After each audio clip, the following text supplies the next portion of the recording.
Anthony Smith versus Croot. Lot going on there. The light heavyweight division is forming faster and unlike any other division. Even if you were to look at the top contenders, I mean, there's some real changes going on there. I don't think any of us question that Dominic Reyes is the most dangerous guy. However, Reyes has already been in there with Blachowicz. Reyes is going to have to come back up at least just a little bit to get that rematch right. I mean, but you see when that's a problem where we can all look back and go, that's the guy. But the rankings don't support it, and the wins and losses in the last 2 or 3 just don't support it. It's one of those deals. Anthony Smith going from a main event, okay? Anthony Smith has not been less than a co-main event in 4 years. Anthony Smith can see the writing on the wall. When you go from title contender, main event, co-main event, and you're opening the card, you have potential problems. You have some very big potential problems.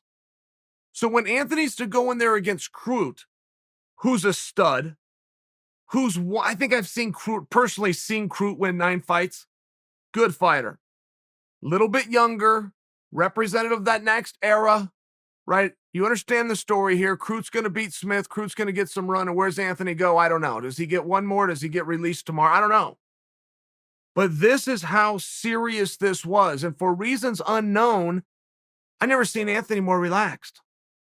His walk to the ring, the way he took in the crowd, gave his hat to a young man, went all the way to the other side to shake a lady's hand, starts yelling, do a little, I think he was saying, here we go, but he had this smile on his face. I don't know how sincere it was. I think he was attempting to calm himself. That's not the point. I've never seen Anthony Smith enjoy the moment, quite like he enjoyed tonight. Jon Jones helped Anthony by beating him. Glover Teixeira fixed Anthony by beating him. The experiences that Anthony had, and possibly even a confidence gain he had by going that far and that competitive with Jon Jones. But the adrenaline dump, the poor management of energy that he had in the first round against Glover Teixeira, that's what fixed him. And as bad as no teeth came out, and as bad as that stoppage might have been, and that beating was pretty severe, but it fixed him. He learned the lessons that he needed to learn about himself and about energy management that night. And the Anthony Smith who I saw fight tonight is much better. It was a combination of, there's some real similarities to what Anthony Smith did in the first round tonight and his first round with Glover Teixeira, as far as being very jab heavy, having good footwork, staying busy, keeping your opponent guessing.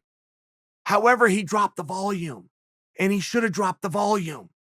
He went too damn hard against Glover. You just can't go that hard in any fight anywhere, let alone in a main event that's scheduled for 5 fives. And that's why I'm saying he got fixed. He learned that lesson. He didn't need me sitting here telling him. He already knows it. But to watch him show that level of maturity when in many ways this was the most his back has been up against the wall in 4 years. You guys aware of that? Anthony Smith has not been less than a co-main event since 2017. Very remarkable, a very remarkably hard spot that he's in, coming on the heels of a release of Junior Dos Santos or a parting of the ways of Tyron Woodley. I mean, right, it's just a very real thing. We go, look, if I got my shot and I can't prove that I might never get it again, there's no reason in me being here. He walked out and he dealt with it anyway. And not for nothing, Croot is a stud. I will never miss a Jimmy Croot fight again. And I cannot imagine cheering against him. This dude comes off the canvas with the takedown of the evening.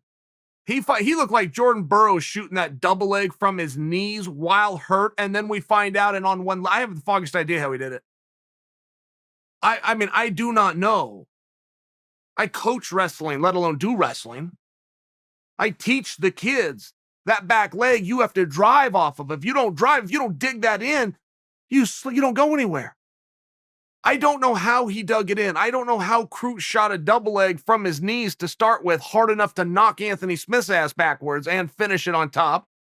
Then you bring the one leg, and then, oh, did I mention he was hurt when this whole thing happened? I mean, Croot's straight up badass. Straight up badass. But I do have to, look, Anthony Smith's our guy, right? Anthony Smith's one of us. He's a friend of the show. And it was a tough spot that he was in. And we cover Anthony very fairly, friends or not. Say what we see. He's been thumped out there a couple of times. We discussed that too. But tonight was something special, and it was also a way of dealing with some thoughts that he had in his mind that possibly he's never admitted to. But I know, and you know. So we understand that he also knew, but he overcame. He looked better. He learned from the lessons, the mistakes that he made with Glover. He didn't make that same mistake again. Very, very impressive performance by Lionheart.